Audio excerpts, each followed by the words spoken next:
gift of our heritage, our stories, and the traditions that unite us. Bless our street dancers who move with joy and devotion, that the rhythm of their steps and the beat of the drums remind us of the past, of the first people of his death, the Inonang Ati, brave, noble, and resilient. Bless our Deathless family, stakeholders, leaders, teachers, learners, and everyone gathered here today. Guide them walk proudly in their identity and in the richness of our culture. Fill our heart in the name of the Father, and of the Son, and of the Holy Spirit. Amen.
Alright, pwede magtungkog, may mga lingkuran ka mo.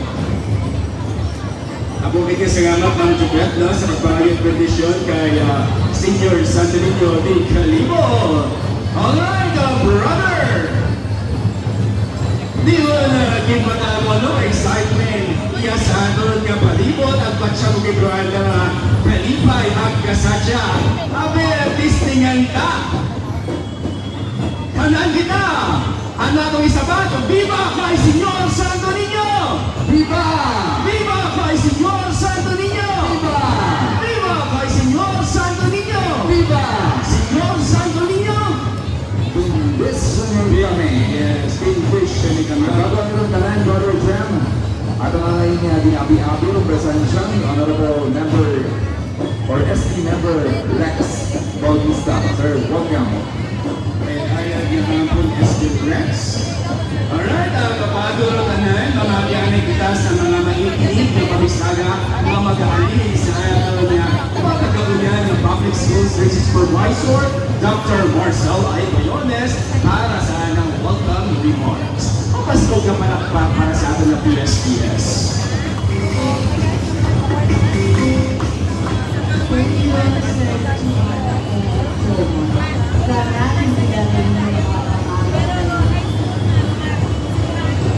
To our respected and honored guests from DepEd and LGU Calibo. Good afternoon to our school division superintendent, Sir Sian. Good afternoon also to our Vice Mayor, Philip Pimo. Our member in charge of education, SD, KG Luces. Also to our SD member, Aaron Guzman, and SD member, Rex Bautista. Good afternoon also to our invited judges. Siguro makaroon gabuyog reunanda dahil tanan na participating team puro manami. Kanina panggang sinuma hasta makaroon wag gihapon natapos. Good afternoon also to our school heads and all the entire member of the entire working committee. Sa aton ng mga learners, sa aton ng mga supportive parents, at sa kanan na inamakaroon, mayag-ayag ang masinadyaho na hapon pinulutanan.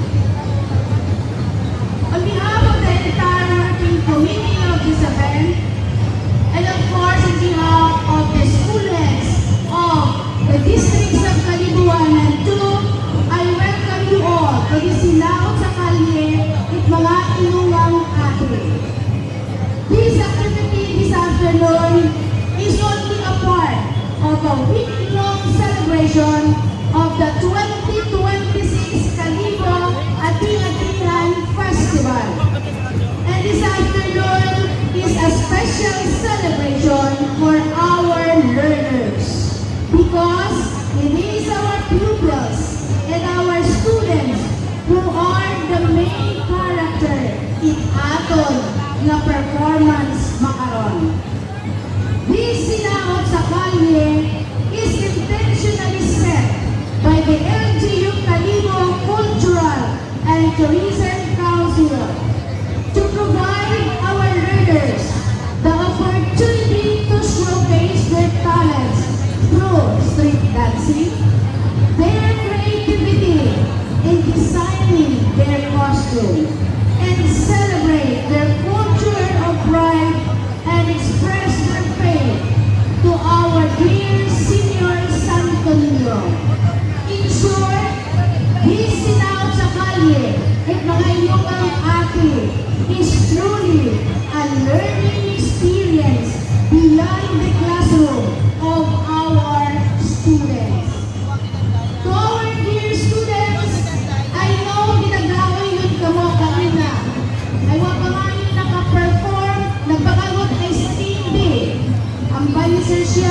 nagkinahon at escaping inyong mga estudyante. Yet, maski na rin kagaon ay encouraging you na magsinawat ka mo ang may bugar na pagigugma sa atong kultura. Dahil, induda maabot si Mayor. Makaroon, iya si Vice Mayor Kiko. Iyaw ato ng mga SB members. Ginatanaw nanda kung hasta sikin, ro inabot it andang suporta na ginatao kinyo. If you could still remember, LGU started providing subsidy for the school way back 2024 in the amount of 5,000. Sa pagtinguhan ng Vice Mayor, then our SB member in charge of education, Philip Kimpo, bintinguha na last year, bintugangan mo subsidy from 5,000 to 7,000. And if you could still remember further, na last year, nag-hapal si Vice tinguhaon na by year 2026, tugangan pag-ibro subsidy. And this 2026, tama, rambay, device, 10,000 gross subsidy this 2026. And not only per school, but per participating group. In short, the Avon Integrated School will receive 20,000 pesos for the elementary and secondary. That is to augment expenses of the schools and the parents. Ngani, they deserve it aton nga palakpak. Palakpakan mo anong LGU kalibo, agon sa kasunod, pangalan mo tayo Vice. May bago po na mga balita naman nun. Starting last year, tuagon na class incentives sa aton ng mga awards sa major, special, and mass demo tuwag ng halin sa atong ECF. That was provided by LGU Kalibo through the Kalibo Cultural and Tourism Council. Ngani, may sobra pa kita sa atong in-allocate for this year. To our teachers and students, thank you for guiding our learners with patience and passion. You do not only train them to perform well, but most importantly, you teach them the value of loving and giving that love to our Aklanon culture. To our parents and partners, abo-abong gid nga salamat for your continued support. Your presence this afternoon shows that culture and education grow stronger when the community stands together. Viva kay Senyor Santo Niño! Mabuhay Bagong Kalibo! Ladies and gentlemen, mataskod na palakpak para kay Dr. Marcel Brianes, Academy of Public Schools District Supervisor. Thank you very much, ma'am, sa inspiring at nagabagabagang mensahe para sa tanan. Sa pagdarayon, para maging matawhay at klaro ang kayuyong pag-ibig ng atong programa sa Ryan Sinama sa Kali at mga inungang ating. Ladies and gentlemen, let us all welcome Rudy Wata with the PES. Dr. Maribel J. Batares, the school principal 3 of Mupo Elementary School, reading the contest rules. Tinigaw. I stand corrected. Tinigaw Elementary School. A big round of applause to Dr. Maribel J. Batares, school principal 3. Thank you so much to Double J, Jomar, and Jemar. Kung nakakilati ka ito, no? Bago malakot ako.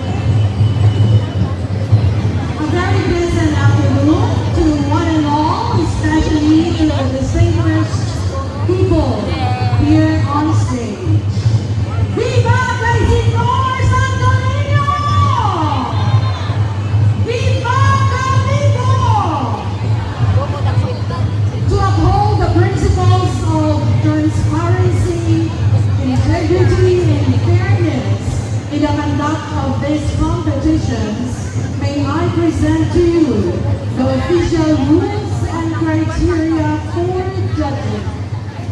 These guidelines have been carefully established to ensure equal opportunity for all participants and a equitable basis for evaluation. Let me begin with the contest criteria for mass demonstration, which we will all witness in a short while. So our board of judges will judge the secondary participating schools through first, creativity and originality, that's given 30%. Team coordination, which is given 20%. Relevance to the theme, 20%. Presentation and stage presence is also given 20%. Adherence to safety guidelines is given 10%. A total of 100%.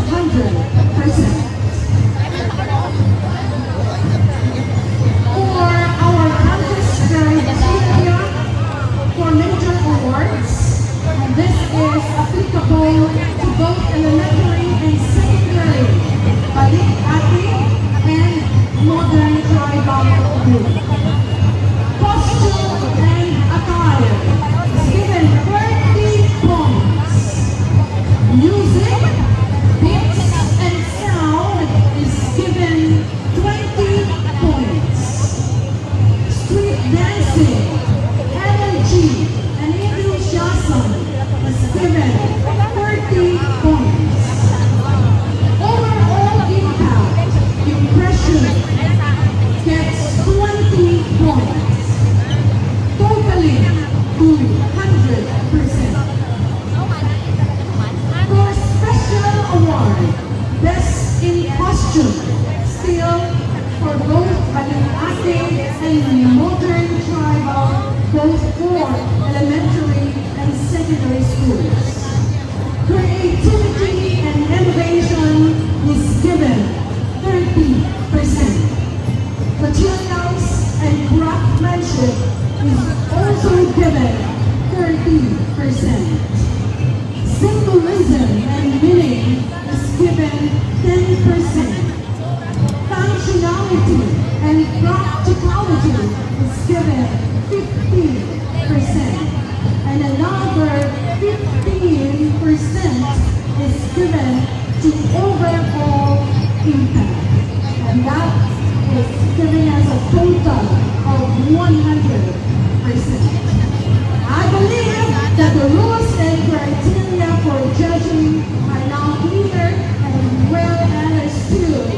So, I know we all have our choices, but let me emphasize that judges' decisions are final.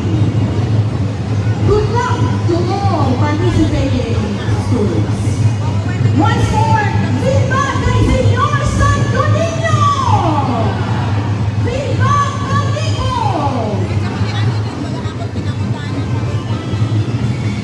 Alright, abong kaya salamat, Ma'am Maribel.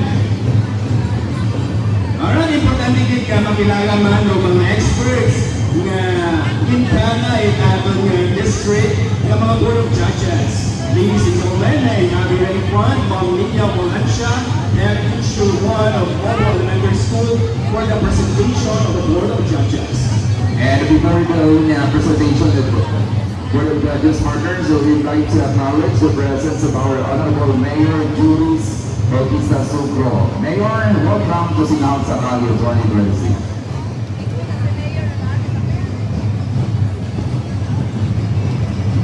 Thank you, sir. Good afternoon, especially to the very important persons on stage, as well as to the equally important spectators and devotees of Senyor Santo Niño, Tinikalimo. Tonight's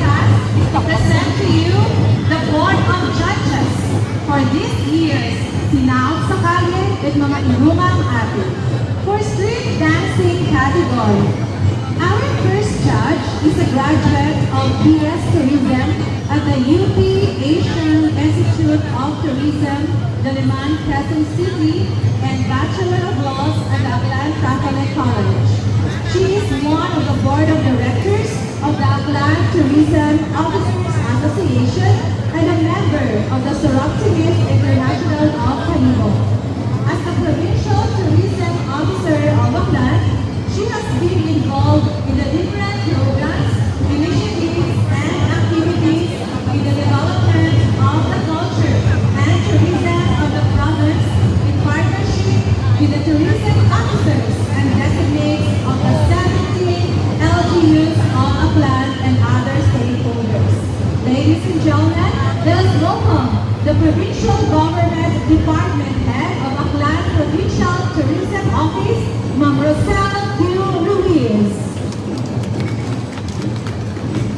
Our second member of the Board of Judges for Street Dancing is a scholar ng Bayan, having graduated from the University of the Philippines in the Visayas with a degree of Bachelor of Science in Management and Master in Public Administration from Philippine Christian University. Expanded member of the local school board of the municipality of Canibo and presently the Municipal Government Department Head 1 of Human Resource Management Office of the LGU of Canibo. Let us give a hand to Mr. Leonard Cristobal. For the chairman of our Board of Judges for Street Dancing, she is a former Tourism and Information Officer of LGU Navas. Presently, the Human Resource Management Officer 2 of LGU Canibo. A volunteer champion of Aklan, having received an award during the prestigious search for Outstanding Volunteers and Bayanihan Award. Writer of children's book featured in the International Book Fair in Italy, Singapore, Germany, and United States. Ladies and gentlemen, the gorgeous Ma'am Maria Solita Z. Guzman. For the last demonstration, our first judge is a graduate of Bachelor of Secondary Education, major in Physical Education, Health, and Music. Graduated her Masters of Arts in Education, major in Physical Education in Aklan State University, College of Fisheries and Marine Sciences. She is an author of Aklan folk dance entitled Taksay, an occupational dance of New Washington. Represented ASU in the regional state colleges and universities athletic association meet in dance sport, modern standard category for 3 consecutive years and won bronze medal in 2008 held in Iloilo City. A singer, dancer, and choreographer. Presently, a master teacher too of the Washington National Comprehensive High School and district math coordinator of the District of New Washington. Let us give a hand to Ma'am Joanne Representative. Our next judge graduated her elementary at Banga Elementary School, class of 2001. His high school at Aklan State University, class of 2005. And college at St. Gabriel College, batch of 2009. For the awards and achievements, he has been a regional bronze medalist in dance sport, modern standard category, Pisaa Regional Meet in 2008, and bronze medalist in badminton, Pisaa Regional Meet 2008. He is a former program director of Bay Radio Calibo, former news correspondent for GMA Calibo, former host of popular radio shows Talk to Papa and Wanted Forever. He is the co-owner of Papa Gas Station in Kaano, Calibo and Tabayon, Banga. Co-owner of Papa Landos Ramen House. Member of the Aklan Council Executive Board of the Boy Scouts of the Philippines. Presently, Kasaguniang Bayan member of Banga Aklan. Let us welcome Sir Edmar Papa Lando Rinaldo. And of course, to the chairman of our board of judges for the mass demonstration. She is born from humble parents from Poblacion, Maninaw, Aklan. Took up Bachelor in Elementary Education at the West Visayas State University, La Paz, Iloilo City, and graduated as cum laude. She became a scholar of the Lions Club International. For her postgraduate degree, she studied at Aklan College, now Aklan Catholic College, and finished the master's degree in education, major in educational management. She was employed as a permanent teacher in September 1988. She rose from the ranks as elementary grade teacher 3 in 1988 to 1989 and was promoted to education program supervisor on July 11, 2017. She is the trainer of Malinaw Elementary School Folk Dance Group, which represented Aklan in the regional cultural contest. A winning coach in vocal solo, declamation, P-pop song, and character impersonation. She organized the Malinaw Elementary School Percussion Band in 1990. She was awarded gold medal and certificate of recognition as most outstanding teacher in the District of Malinaw by the Citizens Award Committee of the LGU Malinaw. Recently, she was awarded as outstanding vocal person of Nestle Wellness Campus Program of Region 6 Western Visayas.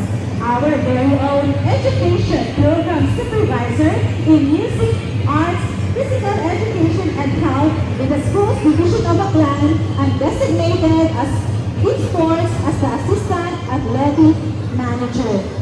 Ladies and gentlemen, the chairman of our board of judges for the mass demonstration, Ma'am Rebecca R. Ibareta. That comprises our respected and competent judges. Viva kay Senyor Santo Niño! Alright, abo bigang salamat Ma'am Linya Valencia sa atong ating kalibre nga mga judges. Alright, ang bago kitang padayon sa atong mga programa, ginaknalish ko ito pagsanggo, pag-abot, and then may attorney Christine Sina Cruz, SB, member, syempre kay Ms. Giselle Kimpo, Executive Assistant 3. May ayad pag-abot kanyang mga moms. Alright, makaroon brother, pamatihan ba nato, rumensahe ko ama itang bagong kalino, our ever sportive and innovative leader. Ladies and gentlemen, mas gabong na palakpakan, our municipal mayor, Honorable Julius P. Sokro for his message.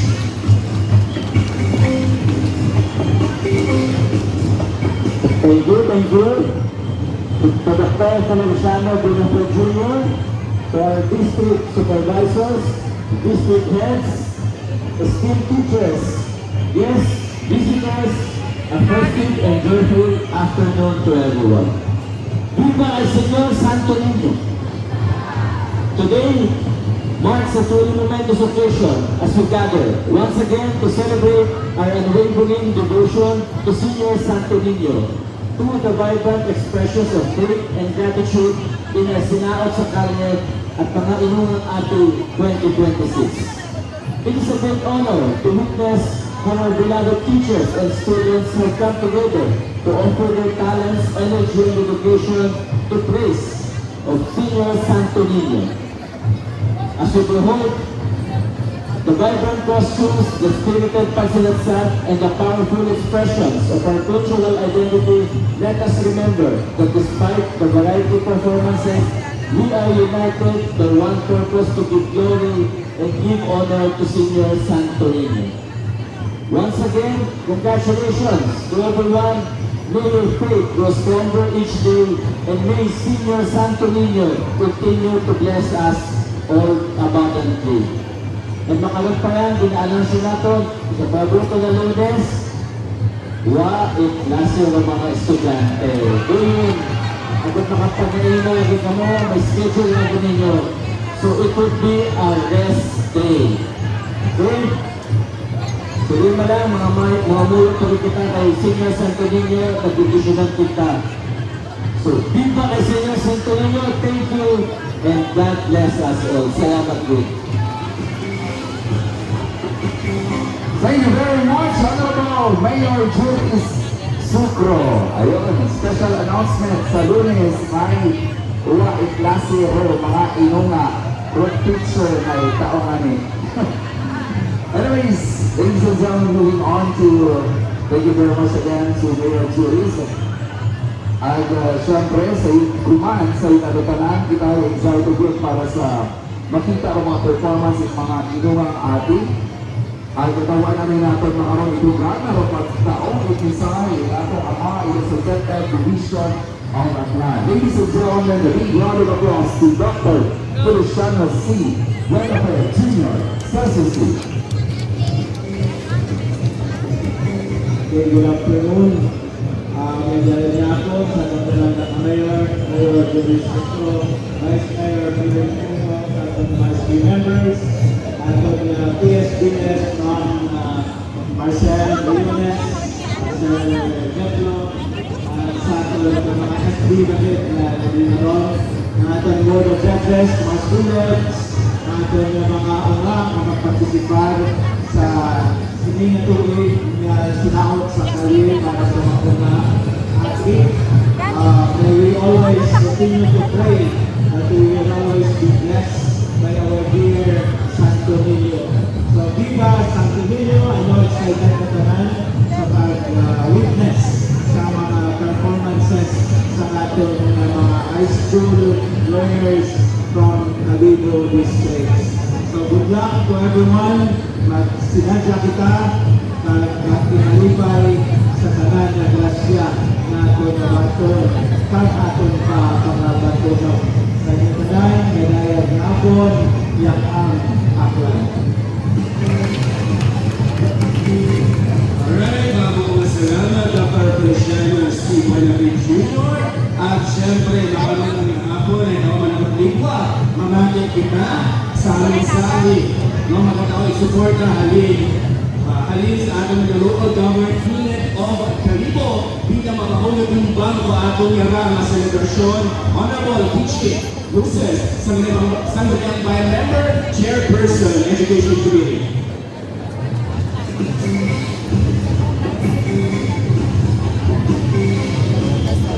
Good afternoon, Katuladanan. Our Honorable Vice Municipal Mayor, Honorable Juris Bishop Cruzan, Vice Mayor, Honorable Philip Diego Pinto, my fellow Sangguniang Bayan members present, our distinguished officials of the Department of Education, led by Schools Division Superintendent Sir Feliciano C. Buenafe,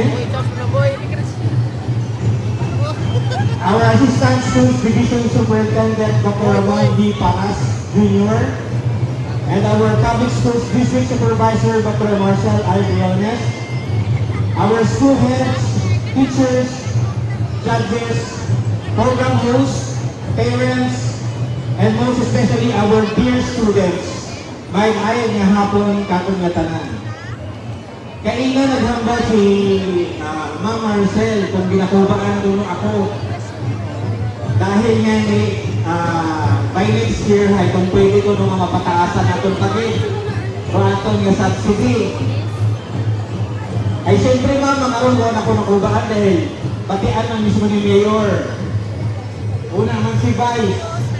So tinguhaon din namon nga by next year, ma'am, tinguhaon ha? O kung ipromisa, tinguhaon din namon nga by next year, mapataasan pag natin na ubrahon natin nga 15,000 yung subsidy.